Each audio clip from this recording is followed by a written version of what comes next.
নতুন বেস। এটা management accounting আমাদের এটার ভিতরে সবচেয়ে গুরুত্বপূর্ণ একটা অধ্যায়, সেটা হচ্ছে যে আমাদের cost concept and classification.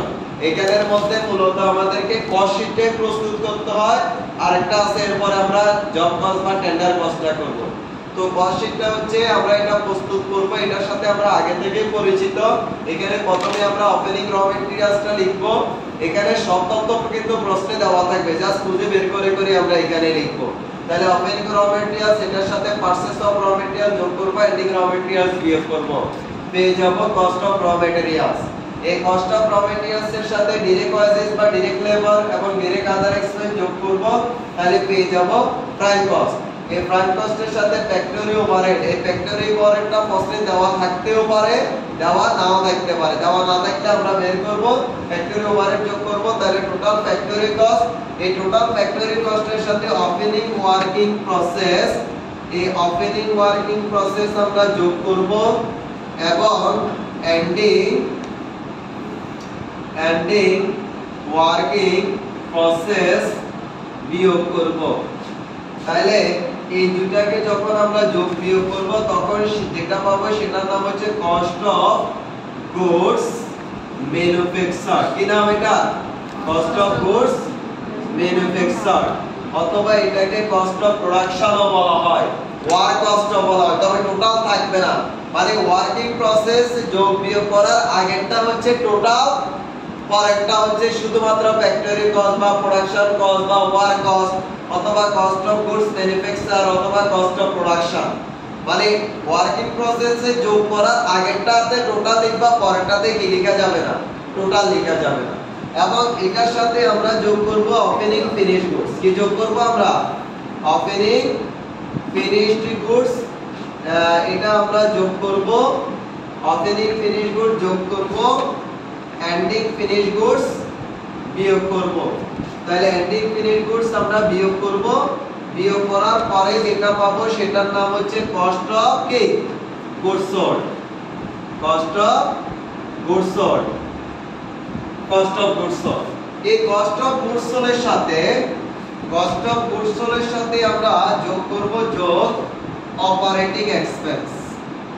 Operating expense, এই অপারেটিং এক্সপেন্স আছে আবার দুইটা, একটা হচ্ছে কি অ্যাডমিনিস্ট্রেটিভ এক্সপেন্স, একটা হচ্ছে অ্যাডমিনিস্ট্রেটিভ এক্সপেন্স, আর একটা হচ্ছে সেলিং এক্সপেন্স।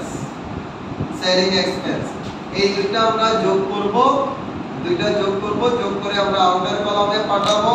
তাহলে যেটা পাবো সেটার নাম হচ্ছে যে কি টোটাল কস্ট। কি পাবো এটার নাম? Total cost. এই টোটাল কস্টের সাথে যদি আমরা প্রফিট যোগ করি, এই প্রফিট যোগ করলে যেটা পাবো সেটা হচ্ছে সেলস। এই হচ্ছে আমাদের স্টেটমেন্ট অফ কস্ট শীট, অর্থাৎ ওপেনিং র ম্যাটেরিয়ালস দিয়ে শুরু, সেলস দিয়ে কি শেষ। এটা আমরা যদি ভালো করে মুখস্থ রাখি তাহলে আমরা অঙ্ক করব। এখন স্টেটমেন্টটা কেন মুখস্থ করতে হবে? অঙ্ক করার জন্য তো অবশ্যই লাগবে। এরপরে দেখা যায় যে অনেক সময় মাঝখানে কোনো মিসিং ফিগার, মানে কোনো একটা তথ্য দেওয়া থাকে না, আমাদেরকে কি করতে হয়? ওই তথ্যগুলা বের করতে হয়। তো তুমি যদি তথ্যগুলা বের করতে চাও, যদি তুমি স্টেটমেন্টটা ভালো করে না জানো কোনটার পরে কোনটা হয়েছে, তাহলে কিন্তু তুমি স্টেটমেন্টের মিসিং ফিগারটা বের করতে পারবে না। সাপোজ তোমার ফ্যাক্টরি ওভারহেড দেওয়া নাই, তোমার কস্ট অফ গুডস সোল্ড পর্যন্ত তথ্য দেওয়া আছে, মানে আগের গুলোও দেওয়া আছে, পরের গুলোও দেওয়া আছে, আবার কস্ট অফ গুডস সোল্ড দেওয়া আছে, ওয়ার্ক কি দেওয়া নাই, ফ্যাক্টরি ওভারহেড দেওয়া নাই, মনে করো প্রাইম কস্ট দেওয়া আছে। প্রাইম কস্ট পর্যন্ত মনে করো আমরা বের করতে পারছি। তাহলে এখানে যেটা করব আমরা সেটা হচ্ছে আমরা স্টেটমেন্টটাকে সিরিয়ালে লিখে নেব। ফ্যাক্টরি ওভারহেডের এই জায়গাটা খালি থাকে, আমরা যোগ বিয়োগ করব না। সেক্ষেত্রে আমরা কস্ট অফ গুডস সোল্ডের টাকা তো জানা আছে, এই কস্ট অফ গুডস সোল্ডের সাথে যেগুলা বিয়োগ করছে সেগুলা যোগ করব, যেগুলা যোগ করছে সেগুলা কি করব? বিয়োগ করব। যেমন কস্ট অফ গুডস সোল্ডের সাথে এন্ডিং ফিনিশ গুড যোগ করব, অপারেটিংটা বিয়োগ করব, পেয়ে যাব আমরা কস্ট অফ গুডস ম্যানুফ্যাকচার। এটার সাথে এন্ডিং ওয়ার্কিং প্রসেস যোগ করব, অপারেটিংটা বিয়োগ করব, পেয়ে যাব আমরা টোটাল ফ্যাক্টরি ওভারহেড।